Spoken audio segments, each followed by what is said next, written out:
Mas é muito bom estar aqui de novo, porque a gente fez o primeiro festival de poesia em 2019, mas aí depois veio a pandemia e a gente não conseguiu continuar. Como vocês já sabem, é de costume da escola participar e ganhar recentemente, né? 2 anos que nós viemos ganhando aí o concurso de poesia intermunicipal realizado por Alex. E a gente também decidiu trazer essa festividade para a escola, porque como a gente, no Festival Intermunicipal, a gente só pode escolher 2, né? Porque são 2 categorias que contemplam a escola, a gente decidiu criar o festival para que outras pessoas que não fossem contempladas pudessem fazer aqui também, porque a poesia é uma arte muito importante, né? E para brilhantar a nossa noite hoje, vou começar chamando os jurados. Vocês estão me escutando, gente? É porque voz de professora fala alto, né? Mas é porque esse microfone tá meio... Mas vamos lá. Vamos convidar a nossa primeira jurada, nossa poetisa madalenense, que inclusive foi a nossa primeira homenageada no nosso primeiro festival, por suas belas poesias, descobertas há relativamente pouco tempo, mas que fazem parte e que faz parte indiretamente da nossa família SEMAD, eu falo Feijóia. Mas é. Sempre pronta a ajudar, dar ideias e enaltecer nosso trabalho, vamos convidar a poetisa e professora Jaqueline Moreira de Castro Feijó.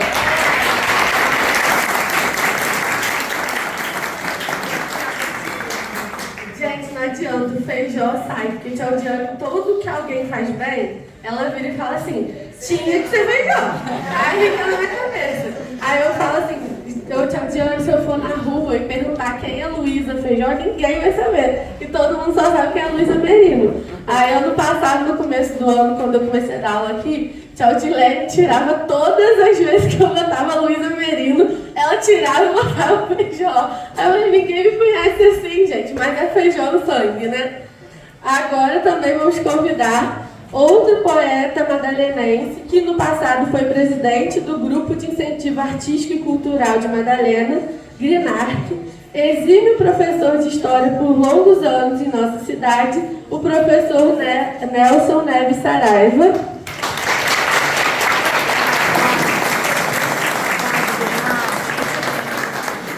Quantos anos? Vovó tá aí toda, né?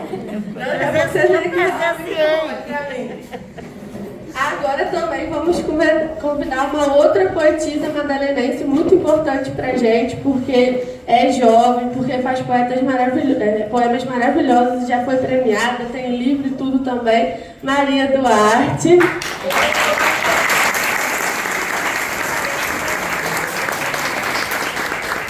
Tiane quer relembrar que ela é sobrinha de Alessandra Rocha, vocês conhecem?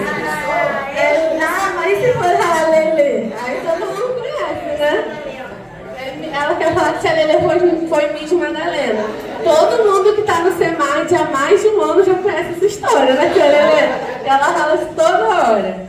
Também vamos convidar o nosso ex-aluno, que eu fiquei surpresa em descobrir que é ex-aluno, porque é meu aluno também. Assim, tá aqui também é amante da arte, mas esse menino é sensacional em tudo que ele se propõe a fazer, as declamações, tudo, que joga a bola lá em cima, hein, Ian? Pode vir pra cá, né, gente?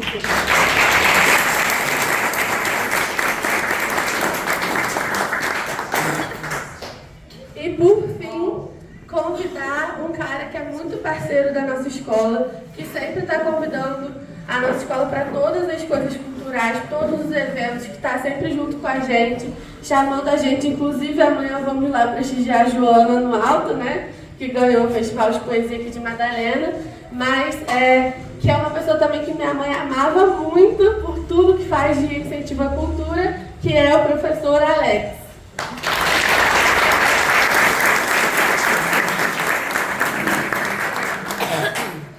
E agora, para começar a solenidade, convidamos todos a ficarem de pé para cantar o hino nacional. Vocês podem escolher qual bandeira vocês querem olhar do Brasil, tá, gente? Mas a gente podia olhar para o mapa do Brasil ali, né, Tchê? Como essa?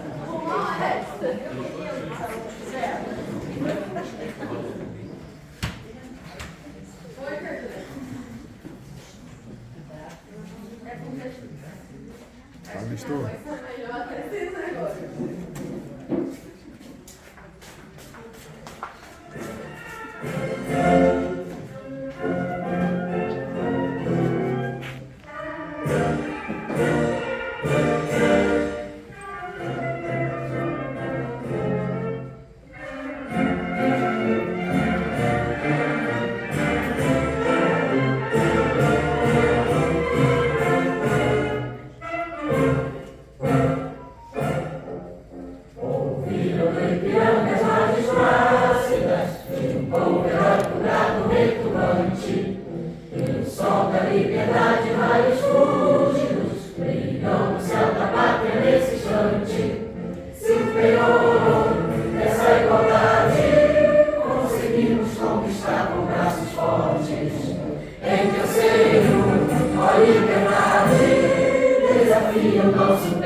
Entre outras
só, se o mais não soubesse cantar o hino, Tia Diane ia matar vocês. Não é, Tia Diane? Eu não tenho problema nenhum, gente. Mas, inclusive, falando nisso, dos meus problemas, eu gosto mais de falar livremente, né? Mas, como minha tia Odilene preparou um texto bonito, eu vou ler o texto preparado por tia Odilene e depois eu falo minhas palavras, né? Porque todo mundo sabe que eu pego um texto desse aqui, aí do nada começa a falar outra coisa, começa a viajar como agora, né? Então eu vou ler o texto de tia Odilene. Não poderíamos deixar de ressaltar a importância da poesia em nossas vidas, como também em nossa escola.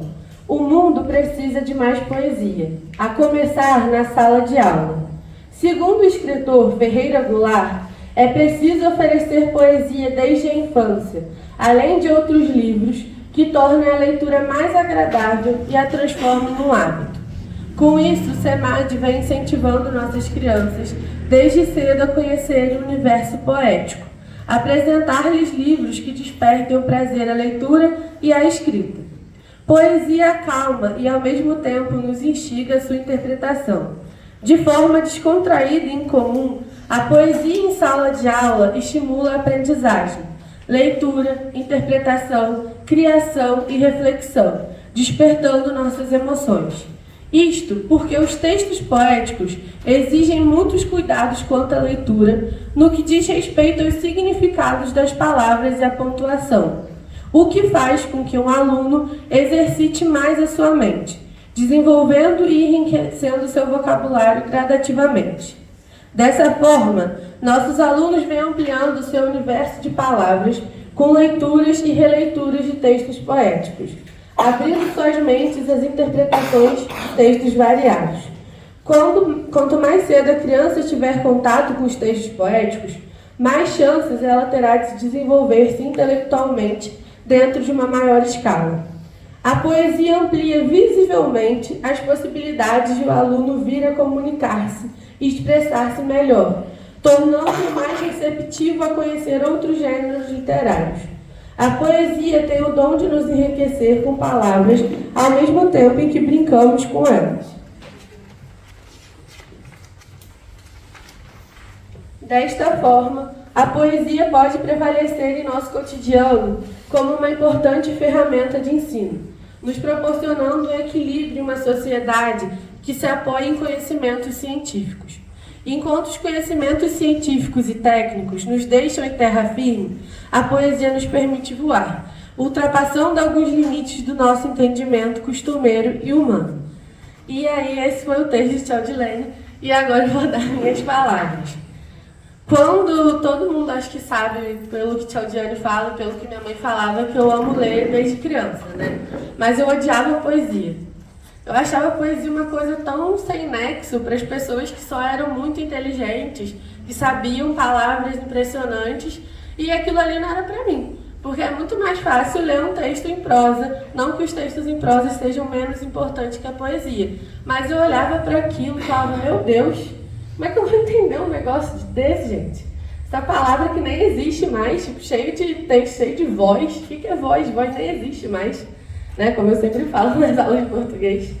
E aí, um dia, na faculdade, eu encontro uma professora desse tamanho, mas eu nunca vi uma pessoa ser tão gigante igual aquela mulher. Aí ela chegou na sala, botando um monte, assim, igual que eu chego, toda bagunçada, sabe, derrubando um monte de coisa. Aí ela chegou e falou, eu vou ensinar para vocês o que eles não querem que ensine, que é Manuel Bandeira, Carlos Drummond de Andrade e João Cabral de Melo Neto. Aí eu pensei, não, mais homem branco. Tá de brincadeira, né? A gente estuda só isso na faculdade e essa mulher vai falar de novo desses caras. Mas eu nunca tinha lido. Todo mundo conhece Drummond por conhecer. Todo mundo conhece Manuel Bandeira por ouvir falar. João Cabral é mais difícil porque ele é um poeta mais difícil. Mas aí, um dia ela trouxe uma poesia do Manuel Bandeira, que era do Recife e veio morar no Rio de Janeiro. E na poesia ele falava o quão ele se sentia feliz em voltar para ver Recife, depois de morar no Rio de Janeiro. E quando ele chega lá, ele vê os arranha-céus de Recife crescendo. E aí ele fala, minha terra não é mais bonita, porque eles já destruíram a paisagem dela. E aí eu ficava pensando, meu Deus, tem um ser humano que me entende. Eu estou aqui nesse lugar que é o Rio de Janeiro, não é minha terra está sendo mudada por outras pessoas que querem construir prédios grandes, e eu chego lá e eu quero ver o verde. E aí eu falei, caramba, então eu posso entender a poesia. Então a poesia pode ter sentido. E aquele dia ele mudou minha vida, tanto que meu TCC foi sobre poesia e poesia caipira, feita por mulheres, né? Porque eu não ia falar de homens, mais uma vez. Não podia, né, gente? Pelo amor de Deus. Filha de quem sou, eu não podia deixar assim. E então, meu TCC, meu trabalho de conclusão de curso foi sobre poesia e minha vida mudou por causa de uma professora. Como muitos aqui também são, muitos foram mudados por causa da vida por causa de um professor, né? Então, acho que a poesia tem o mesmo papel de professor, que é ensinar. E ensinar com sentimentos. Eu acho que a poesia é muito dura. A poesia de verdade, a poesia é difícil de ser lida. É difícil de, não por ter palavras difíceis, mas porque toca em sentimentos. E às vezes eu me deparo com os alunos que não querem ler porque vão chorar. E eu sempre falo, chorar não é sinal de fraqueza. Chorar significa que a gente tem sentimentos. Seria triste se a gente não chorasse. E a poesia é isso, ela cutuca onde dói. Por isso é tão difícil. Mas eu queria ler uma poesia. Ah, não só, gente.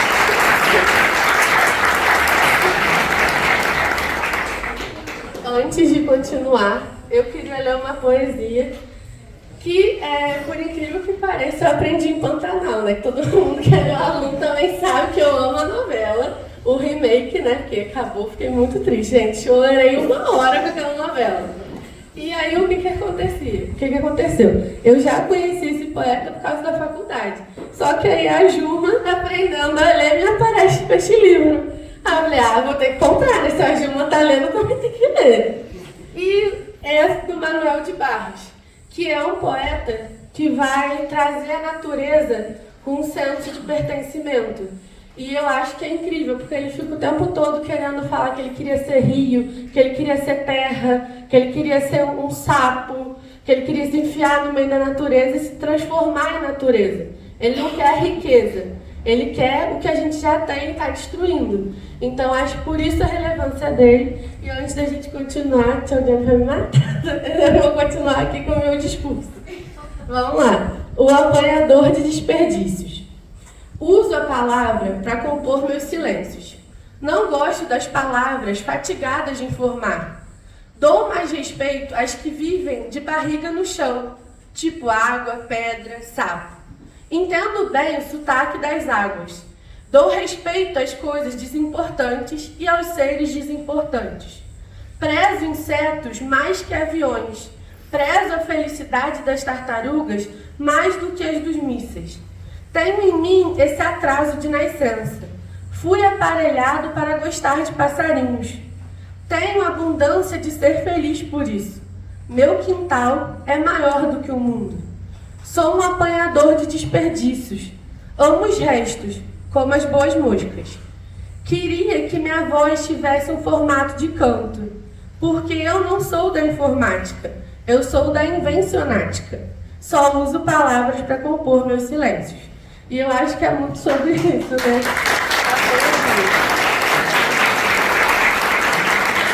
Quem é meu aluno de literatura sofre comigo quando pega poesia, né? Porque eu fico lá na RZ 3 horas com 1 milhão de poemas, falando, gente, como vocês não enxergam isso?